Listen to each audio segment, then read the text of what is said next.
Both of your parents didn't even finish high school. Cut ties with such low-life parents immediately.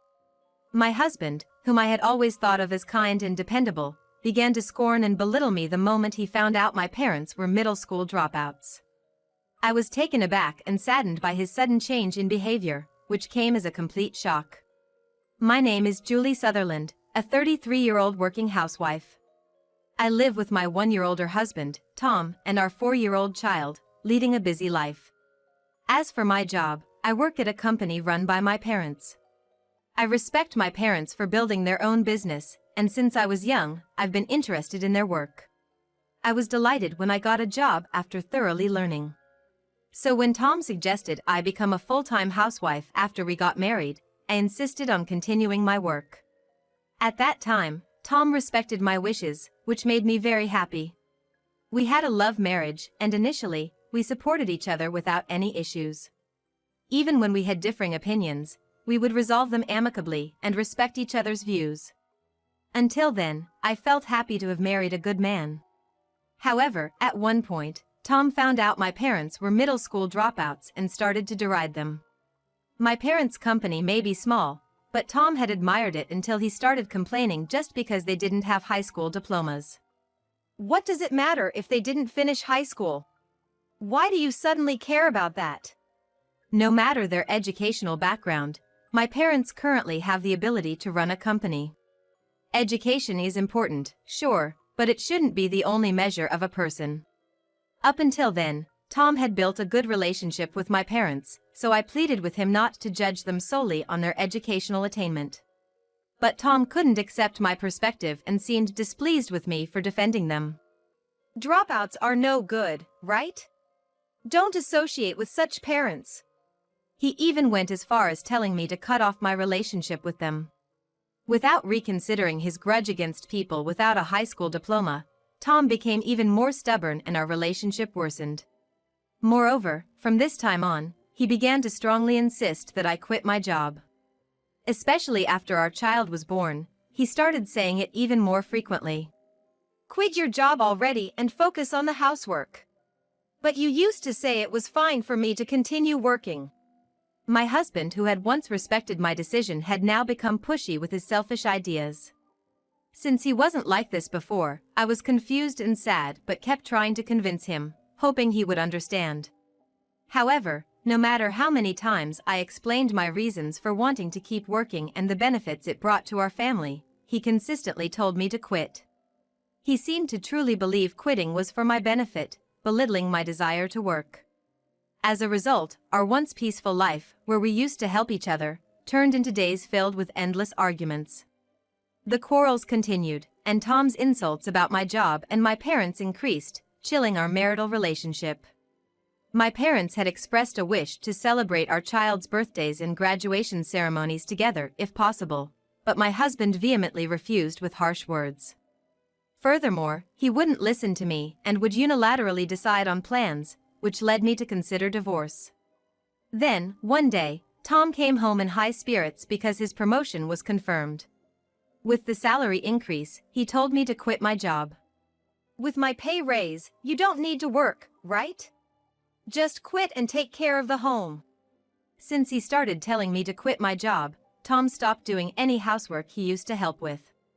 Probably he was hoping I'd quit if the housework suffered. But I continued with the housework as usual and stood my ground when he used it as an excuse for me to quit. Although he claimed he was telling me to quit to reduce my burden, he didn't move a muscle to help with housework and childcare. His attitude only made my love for him grow colder. Now, seeing I wouldn't change even with housework as a reason, he was using money as the new argument. Indeed, we could live comfortably on Tom's salary alone without me working. Even considering our children's future, we can afford to live comfortably, so I didn't need to work forcibly. But I want to work. Ever since I was a kid, I watched my parents work with such vitality, and I've lived wanting to try my hand at their jobs. Working at my parents' company has always been a dream of mine. And when I actually started working there, far from being satisfied, I found myself wanting to work there even more, feeling it as my calling in life. That's why I've been pushing so hard to balance housework and my job, so of course, I won't quit. I've said it over and over, I love my job. So I'm not gonna quit, I told him firmly. My husband just laughed at me as if I was a joke, opposing the idea. A woman's place is taking care of the home, isn't it? Besides, a poor company like that will go under in no time. He mocked with an outdated view, belittling my parents' company. True, my parents' company is small and the building is old. But that doesn't mean the work we do is laughable. My parents' business is community-oriented, well-regarded by the locals, and cherished by its employees. I take pride in my parents and the company they've built, and I absolutely don't want to cave into my husband's demands. Annoyed at my husband for demeaning my parents and their company, I reiterated that I wouldn't quit my job. Then he brought up our kids as a reason. You're always at work, barely involved with the kids. You should become a stay-at-home mom and be there for them. He argued. I really don't want to hear that from you, I retorted. After work and on weekends, I make sure to spend time with our children. In contrast, my husband prioritizes his hobbies at home and seldom pays attention to the kids. Come to think of it, if he doesn't do housework or participate in childcare, what's the point of him being around? I've noticed that the kids barely react to my husband, who doesn't pay much attention to them, creating a vicious cycle. Reflecting on it, he has never really acted the way a father should. A man says in the back, you know. He'd say with a smug smile when pointing out my supposed lack of involvement with the kids. A father who only pursues his hobbies and constantly complains when at home, is he really necessary? Thinking this over, I've become more aware of the possibility of divorce. And the next morning, despite his complaints for me to quit my job, I ignored him and went to work. Though irritated with his mindset and attitude, my focus is now on work. Arriving at the office, I was ready to switch gears and give my best at work when unexpectedly, the president asked to see me in the reception room. Puzzled, I went to find a stern-looking man seated across from my father. It was clear from my father's expression that he was extremely upset. As I wondered what the matter could be, my father asked me to listen first. This concerns you too, Julie. I'm sorry, but could we go over it from the beginning? At my father's behest, the man across from him started speaking. The man, named Mr. Smith, had been the assistant project leader on a joint project with my father's company. The original leader hardly visited the site and gave almost no direction, so essentially, Mr. Smith was leading. The project was about constructing and designing a new store in collaboration with my father's company. The new store's concept matched well with the reputation of my father's company's buildings, which had an old-fashioned, comforting feel. So, they approached my father's company, and everything was going smoothly without any issues. But just as they were about to start the construction work, the leader abruptly decided to go with another company, snatching away the plans.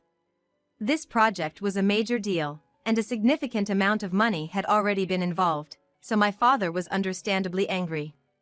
Mr. Smith tried to salvage the situation, but the leader had already sabotaged him. He had falsified Mr. Smith's work hours and performance, leading to a false accusation at his company. Because of this, Mr. Smith was removed from the project, putting it in jeopardy. Other team members protested, but to no avail. So, today's visit was to apologize for the project coming to a standstill. After hearing them out, I realized I wasn't involved in this project. So, I was left wondering why I had been called here when Mr. Smith, already looking quite pale, turned even more apologetic. My father also turned a pained, sorry look my way. It's a tough truth for you to hear, he began. The shocking news was that the no-good leader in question was my husband. Normally, one might get mad and deny it if told their spouse was up to such things, but given my husband's usual behavior, I was more inclined to believe it. Actually, I even thought it might be a good reason to go ahead with a divorce I was considering. And it turns out he was still causing trouble. Then, both men, looking quite distressed, shared another fact with me. The leader had placed a young woman in the now vacant assistant leader spot. The two of them were seen together so often that it sparked rumors within the company of an affair. Are you saying they might be having an affair?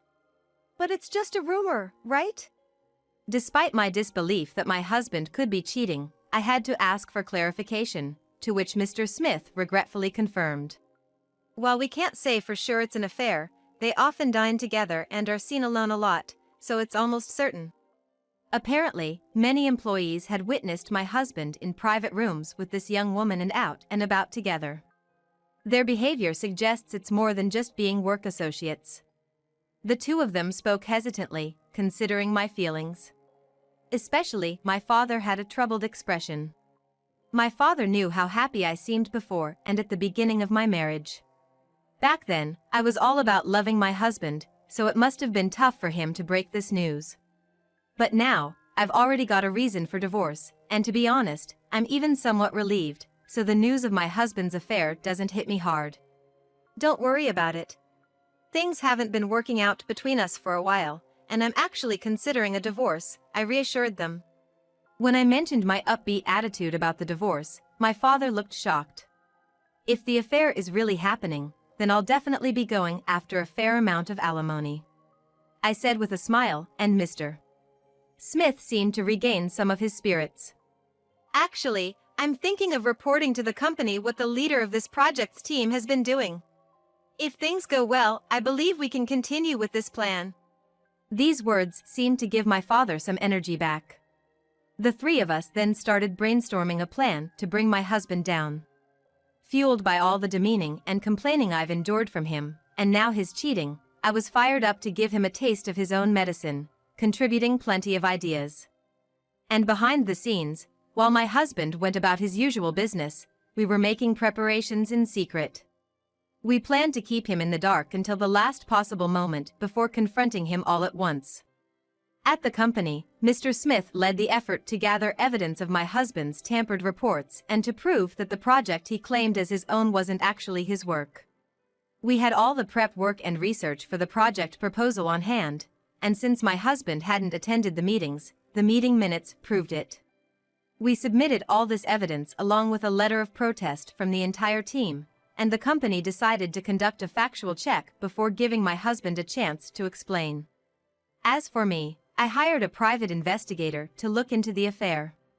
While waiting for the results, I tried checking his personal belongings. When I looked up infidelity countermeasures on the internet, it seemed that people who were cheating were often found out because they had items that hinted at the existence of someone else. So I decided to take a look through his bag, coat pockets, and dresser drawers to see if I could find anything. Thinking the more evidence of the affair, the better, I searched carefully without his knowledge but found nothing that seemed like proof of infidelity. I had expected to find women's items or telling receipts, but there was nothing, not a trace of another woman. This made me half suspect that the affair was just the imagination of the witnesses. But later on, when I saw the investigation results, it was clear my husband was indeed guilty. There were photos of my husband with a younger woman looking intimate, arm in arm, and even entering and exiting a hotel together. With my mind already set on divorce, I thought this was almost convenient. I realized then that I had no lingering feelings for him. Since I no longer regretted the decision to divorce him, I started packing my things so I could leave the house at any time and was waiting for the right moment to tell him. Meanwhile, my husband, oblivious to everything, was in a good mood about a potential promotion, persistently telling me to quit my job and continuing to belittle my parents. I kept responding as usual until one day, he lost his temper in a way I'd never seen before. You really won't listen to me. You always put your parents first. We're married, you should be prioritizing your husband, he shouted.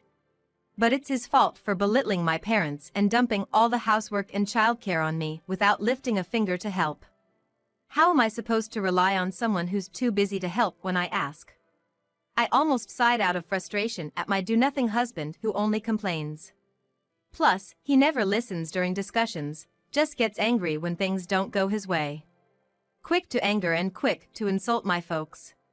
Who would stand by such a partner? He wasn't like this in the early days of our marriage. I feel sad thinking about how things used to be. Up until now, I tried not to be too harsh with him because we were living together, but with divorce on my mind, I didn't hold back. Then maybe you should finally stop bad-mouthing my parents. And you just dump all the housework and childcare on me. What kind of husband are you? And with that, I confronted him directly for the first time. Not liking my stance one bit, my husband turned even redder with anger. Shut up. Listen here, don't ever bring your parents to any family functions again. We're married, I won't even allow you to contact them.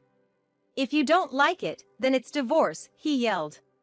My husband, disliking my defiant attitude, threatened me with divorce as if to intimidate me.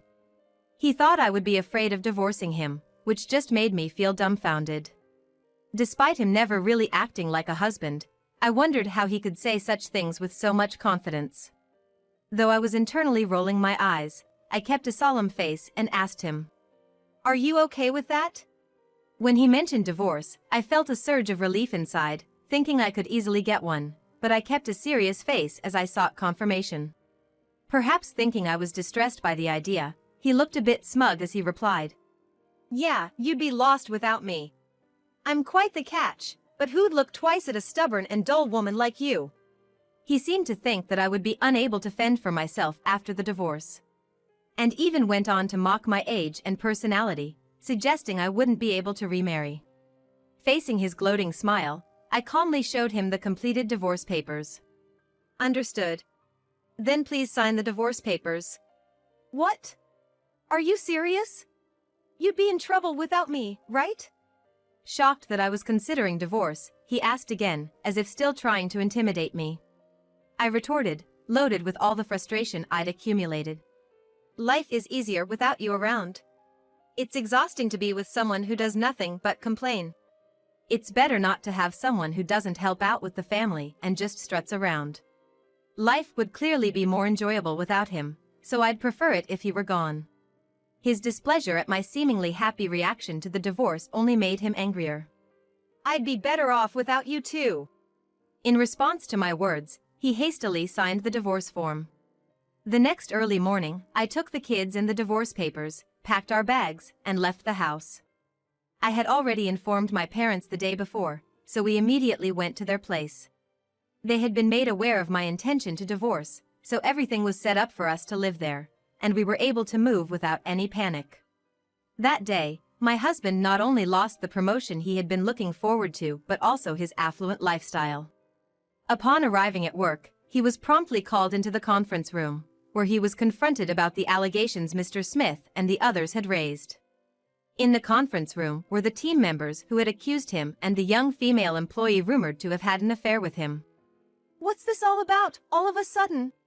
he asked, thinking it was a work-related discussion until he realized there was an auditor present, which rattled him. He was questioned about the project and his work behavior, and though confused, he tried to bluff. "What are you talking about? This plan is definitely my work. Stop with these baseless accusations."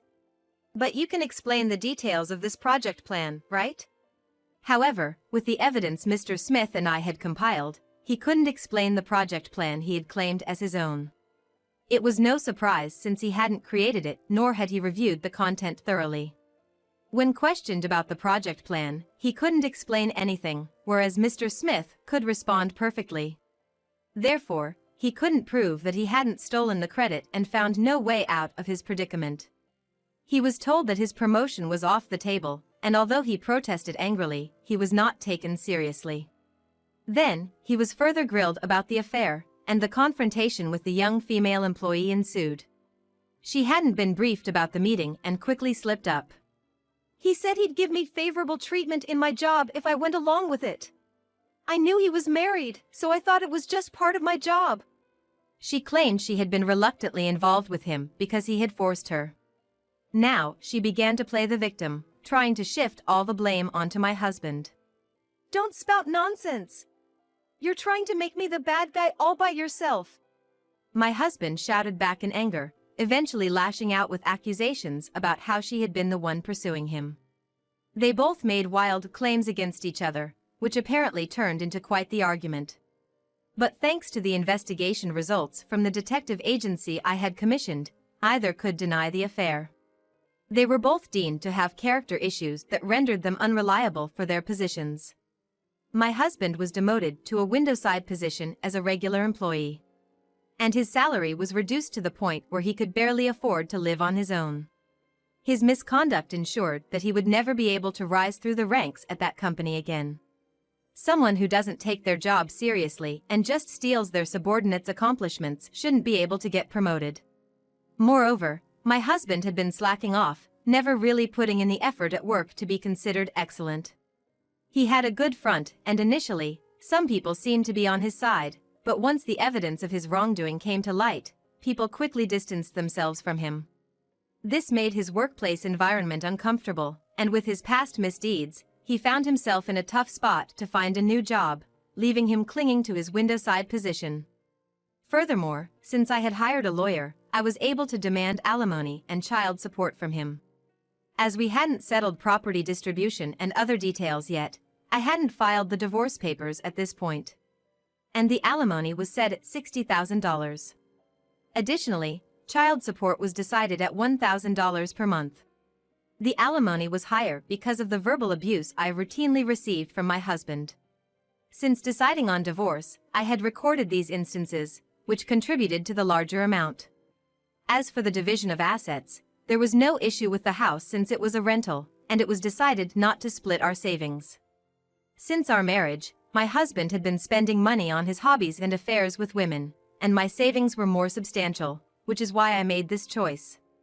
When I contacted my ex-husband about the alimony and child support, he resisted paying such a large sum. A kid needs their father. Let's get back together, he suggested, probably thinking there was still hope since the divorce papers hadn't been filed yet. When he pressured me for reconciliation, which made me feel uncomfortable, I declined, and he ended up accusing me of being after his money. Facing his threatening tone, I calmly informed him that I was recording the conversation and that any further threats would just increase the alimony. After going that far, my ex-husband finally calmed down and agreed to pay, and he stopped contacting me afterward. Of course, I also demanded alimony from his mistress, and since she was younger, I heard that the alimony payment wiped out her savings. She had become an assistant leader but was demoted to a regular employee and had her pay cut. Rumors of her affair made it uncomfortable for her at the company, and it seems she resigned shortly after. Thanks to the hard work of Mr. Smith and his team, the company's transactions could proceed without any issues, bringing peace to both my marriage life and the company's operations. Despite trying not to care before, the condescending remarks from my ex-husband's parents and the belittling voices were indeed stressful, and I have felt a refreshing sense of liberation since the divorce. My husband seemed to think it's pitiful for a woman not to be able to remarry, but I don't feel that way. My children, too, haven't shown any sadness about their father's absence. Instead, they seem to laugh more at home than they used to. Observing my children's happiness, I'm confident that divorcing was the right call, and lighter in spirit, I dedicate myself to work and parenting today.